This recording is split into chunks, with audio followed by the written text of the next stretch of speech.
From an artist who likes to bend the rules of time to another one who likes to chase astronomers, today we deep dive into the contemporary art scene of India.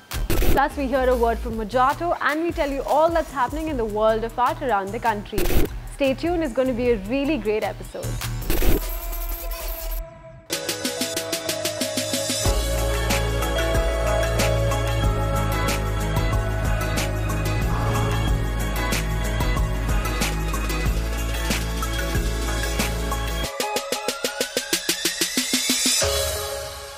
We start the episode by pondering a slightly philosophical question.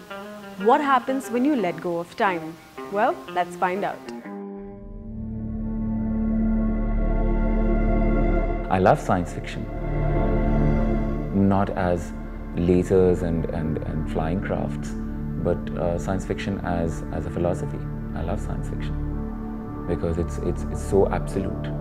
It's an expansion of our minds in a certain way where we are always thinking of a certain idea of the beyond.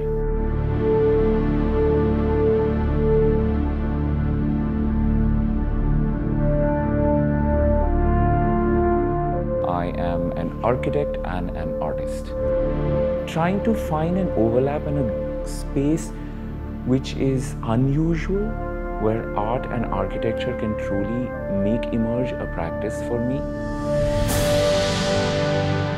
6 years back, unfortunate incident in my life with losing a parent, very tragically overnight, and I think that shifted my entire bearing in life in general, because loss of a parent is like irreplaceable.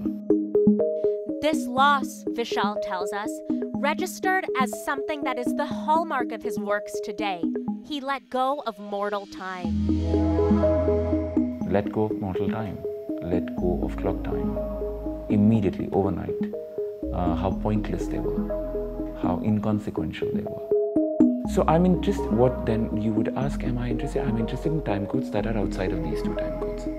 I'm interested in time codes which are oscillatory time codes, which are cosmic. And there I tried to bring those time codes back into the work. Video work like Girl on a Swing. Girl on a Swing is a simple composite of two images in motion. Something is removed, something is added. And a new time code of two separate images becomes one, producing a third time code. Vishal Dar created Cutter 7 years ago in an entirely different context. But the reverberations of its meanings are felt particularly today. These video works are sometimes, if I may say that, sometimes they form a moment of premonition. Cutter, I made in 2009. I made it in response to when there was a huge crisis of the counterfeiting of 500 rupee notes. And Cutter invents a violent landscape of feeding and counterfeiting. Gandhi and the watermark. Almost like a televised show, but on a note which is state-produced, circulated. Even today, when we are going through the demonetization, the 500 rupee note as Cutter comes back for me.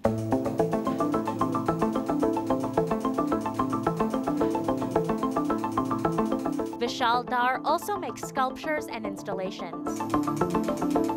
The large-scale works in his studio operate through a rhythmic, continuous lighting system, offering a similar looping, hypnotic effect to the ones in his videos. Light is an interesting dimension to our lives. It makes things appear. While it does that, it also creates other things, such as shadows. So interest in light is deeply connected to my interest in a shadow. They all get embedded with life through light. I need to start talking about the idea of, which I've been thinking of for a very long time, the idea of treatment machines.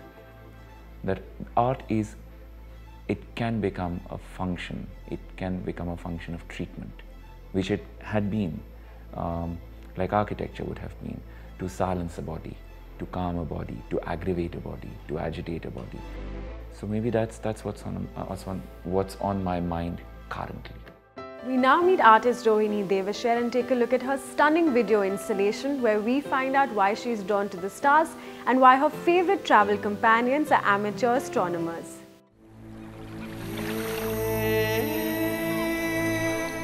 Rohini Devasher's work is imaginative, coming from a place of utter awe.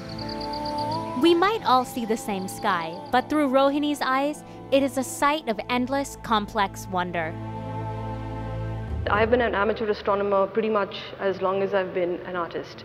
And I joined the Amateur Astronomers Association in New Delhi at the planetarium the same year I joined art college in Delhi. But it was never something that I think I recognized as being something that might feed the work. That happened later. We are all so familiar with the idea of the blue marble, the image of the Earth when it was seen from space, which, after the Cold War replaced the mushroom cloud as sort of this iconic image around which the whole planet rallied. So I was interested in, okay, can we look at our Earth again, but slightly differently perhaps, the blue marble, but from our perspective on the ground.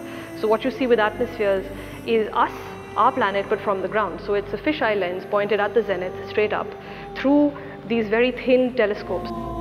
In the work, space, seen from Earth, looks a bit like Earth seen from space.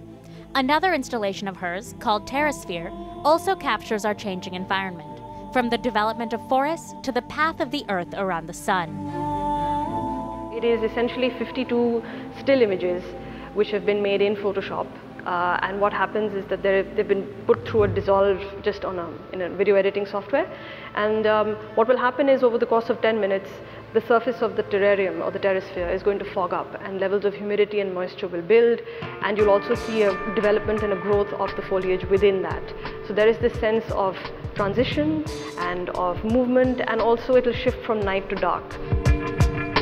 40 years ago, the blue marble image, that sight of our planet and its fragility, inspired people to protect the planet.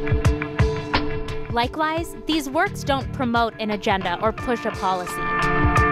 They explore our environment as it is and shift our perspectives on what we know. The result reminds us of what's at stake.